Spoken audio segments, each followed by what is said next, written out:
खबर है जहां पर चाइल्ड पीजीआई अस्पताल के स्टाफ ने शुरू की हड़ताल। अस्पताल के स्टाफ पर हुई कार्रवाई का विरोध किया गया। विरोध के चलते बंद की गई ओपीडी सेवा। ओपीडी सेवा बंद होने से मरीज हुए अस्पताल के स्टाफ पर लगा था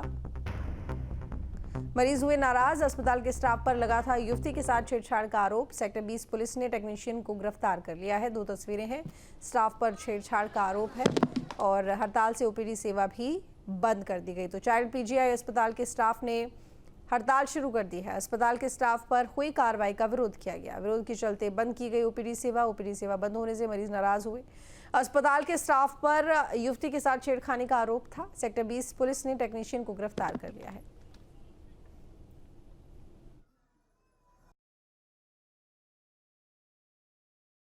बेसिकली हमारा एक साथी है वारिस, जो पिछले 10 साल से हमारे साथ यहाँ पे कार्यरत है। कल वो एक पेशेंट के जो है वहाँ पे वाइटल्स चेक हो रहे थे, SpO2 चेक कर रहा था और उस महिला ने जो है उसके ऊपर छेड़खानी का आरोप लगा दिया। जबकि जो है हम उस साथी को 10 साल से जानते हैं। ऐसा आज तक कोई भी इवेंट उसके ऐसा आज तक सुनने में नहीं आया ना। हम सारे उसके नेचर से भी अच्छी तरह से भली भांति वाकिफ़ हैं। और सबसे बड़ी बात है वो ऑन ड्यूटी था। उसको बिना किसी जांच पड़ताल के, बिना कुछ जाने ताने उसको यहाँ से पकड़ कर ले जा दिया और थाने के अंदर बंद कर दिया।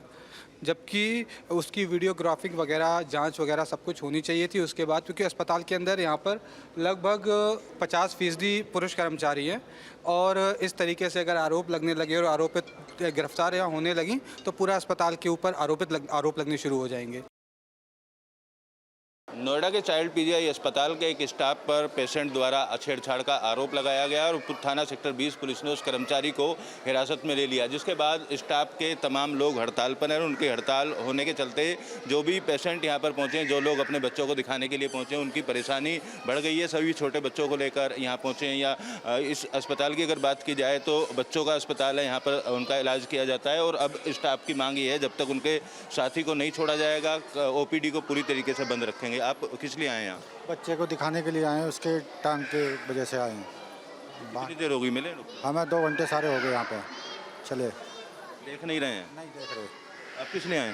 बच्चे को लेके आए थे, अब आए ड्यूटी छोड़ के आए हैं, बच्चे को लेके आए। यहाँ हड़ताल है, मनमानी चल रही थी, क्या बताया जाए। क्या बोल रहे हैं स्टाफ डॉक्टर? स्टाफ कह रहे हैं भाई हड़ताल है भी, और क्या बताएं, कुछ बोल ही नहीं रहे। अब जनता परेशान घूम रही, कोई छुट्टी लेके आया, कोई कहीं से आया, कुछ है। डॉग बाइट का केस है, उसको लेके बच्चा को अब डॉग बाइट का हुआ है, फिर कैसे टीका लगेगा अगर नहीं करेंगे तो। अब ये क्या कुछ नोटिस दिया नहीं, कुछ भी नहीं, ऐसे ही कैसे हो जाएगा मतलब? क्योंकि ऑप्शन बच्चा लेके आए दिखाने के लिए। कितनी देर हो गई इंतजार करते हुए? 1 घंटा हो गया सर। यहाँ से बोल रहे हैं कि उधर इमरजेंसी में ले जाओ, इमरजेंसी में बोल रहे हैं कि उधर ही देखेंगे। छोटे बच्चों को लेकर पहुंचे हुए हैं और अस्पताल स्टाफ द्वारा जो हड़ताल की गई है उस हड़ताल के चलते इनकी जो परेशानी है वो बढ़ती हुई नजर आ रही है। हालांकि हॉस्पिटल प्रशासन की तरफ से जो भी स्टाफ प्रदर्शन कर रहा है उसको समझाने की कोशिश की जा रही है, पुलिस अधिकारियों से भी बातचीत की जा रही है, क्योंकि एक नाबालिग 17 वर्षीय किशोरी द्वारा स्टाफ के ऊपर आरोप लगाया गया था, जिसके बाद मामले की गंभीरता देखते हुए पुलिस ने आरोपी स्टाफ को फिलहाल हिरासत में लेकर पूछताछ कर रही है और हॉस्पिटल में लगे CCTV कैमरों की भी जांच करने की बात पुलिस अधिकारी करते हुए नजर आ रहे हैं। वीडियो जर्नलिस्ट सुधीर शर्मा के साथ Amit Chaudhary, news state Noida. Greater Noida से खबर है जहां पर जून में हो सकता है फिल्म सिटी का भूमि पूजन। यमुना प्राधिकरण के सेक्टर 21 में बनेगी फिल्म सिटी। 230 एकड़ जमीन पर 1510 करोड़ की लागत से होगा निर्माण। प्रोड्यूसर बोनी कपूर ने पहले चरण का नक्शा सौंपा और पहले चरण का नक्शा और ड्राफ्ट प्राधिकरण को सौंपा गया। पहले फिल्म इंस्टीट्यूट और शूटिंग सुविधा विकसित होगी। पहले चरण में 155 एकड़ में फिल्म सिटी, उससे जुड़ी सुविधा मिलेगी। दूसरे चरण में 75 एकड़ में व्यावसायिक गतिविधियां होंगी। फिल्म निर्माता बोनी कपूर का बयान, विदेश से 50% कम लागत में यहाँ शूटिंग हो सकेगी। बोनी कपूर ने कहा है विशाल tank, under water scene, tsunami भी फिल्माई जा सकेंगे। सर ये जून 30 से पहले इसका शिलान्यास हो जाएगा। फर्स्ट फेज में फिल्म स्टूडियो जो 14 साउंड स्टेजेस है वो बनेंगे। फिल्म इंस्टीट्यूट बनेगा 21 एकड़, जिसके लिए हमने एलोकेट किया हुआ है।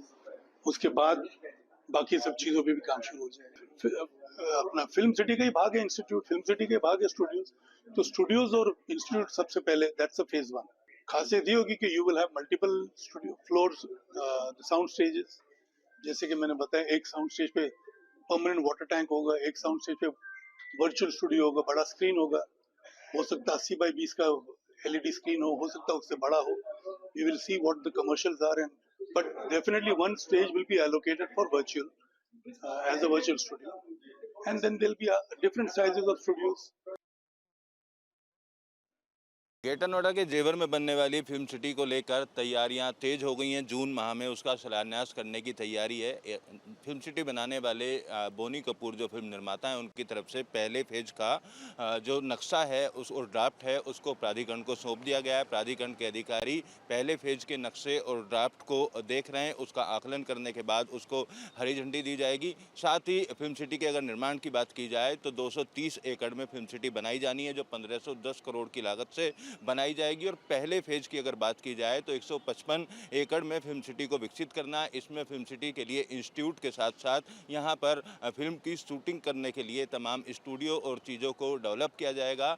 इंटरनेशनल लेवल की फिल्म सिटी बनाई जाएगी। हैदराबाद और मुंबई में जो फिल्म सिटी है उससे 50% कम लागत पर यहाँ शूटिंग की जा सकती है। फिल्म सिटी का निर्माण होने के बाद जो क्षेत्रीय कलाकार हैं उनको एक मंच मिलेगा और यहाँ पर फिल्मों में काम करने या सीरियल में काम करने की रुचि रखने वाले लोगों को ट्रेनिंग भी दी जाएगी। हजारों लोगों को रोजगार के अवसर मिलेंगे। फिलहाल जून में शिलान्यास करने के बाद फिल्म सिटी का निर्माण कार्य शुरू कर दिया जाएगा।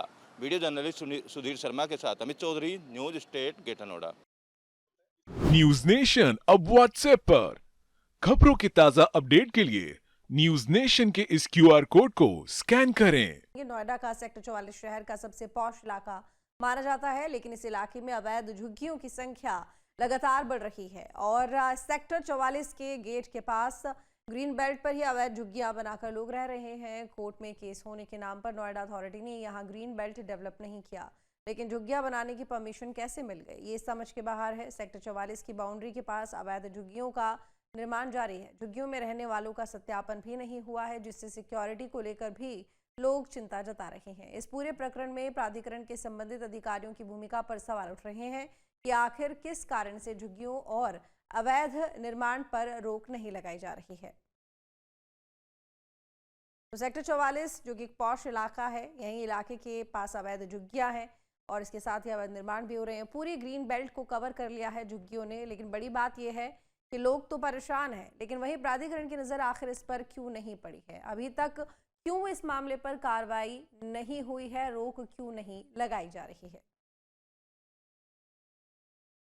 नोएडा के सेक्टर 44 में छलेरा के पास बनी ग्रीन बेल्ट पर अवैध कब्जा होना शुरू हो गया है। यहाँ पर सेक्टर का गेट हम आपको दिखाएं, बेहद पोस्ट सेक्टर है। इसी के गेट के बाहर जो ग्रीन बेल्ट है उस ग्रीन बेल्ट पर आप देखेंगे तमाम जो सामान है वो यहाँ पर रखा हुआ दिखाई दे रहा होगा। झुग्गी बनाकर लोगों ने रहना शुरू किया है। नोएडा प्राधिकरण के गाइडलाइन की बात की जाए तो इस तरीके के तमाम जो भी निर्माण हैं उनको अवैध माना जाता है, लेकिन इलाके के जो भी जई हैं या यहाँ के तमाम अधिकारी हैं उन अधिकारी इस समय रहते हुए कार्रवाई किसी तरीके की यहाँ पर नहीं की गई है और लगातार जो अवैध निर्माण है वो यहाँ बनता हुआ नज़र आ रहा है। जो लोग यहाँ रह रहे हैं इनसे बातचीत में बात पता चली है कि छलेरा गांव के किसी व्यक्ति की ये ज़मीन है और पूरा जो मामला है वो कोर्ट में विचाराधीन है। लिहाजा प्राधिकरण द्वारा यहाँ ग्रीन बेल्ट डेवलप नहीं कराई गई है। फिलहाल अब देखना होगा कि अगर कोर्ट से यहाँ पर स्टे है या यथास्थिति रखने के जो आदेश हैं वो कोर्ट के द्वारा दिए गए होंगे तो उसके बाद में निर्माण होने के पीछे क्या वजह है और क्यों इस निर्माण को प्राधिकरण के अधिकारी रोक नहीं पा रहे हैं। फिलहाल सेक्टर में रहने वाले जो तमाम लोग हैं वो इस अवैध निर्माण को लेकर काफ़ी चिंतित हैं, क्योंकि कई बार जो आपराधिक गतिविधियां हैं वो भी अंजाम दे दी जाती हैं। तो फिलहाल अब देखना होगा कि प्राधिकरण की टीम किस तरीके की कार्रवाई इस पूरे निर्माण पर करती है। वीडियो जर्नलिस्ट सुधीर शर्मा के साथ अमित चौधरी, न्यूज स्टेट, नोएडा।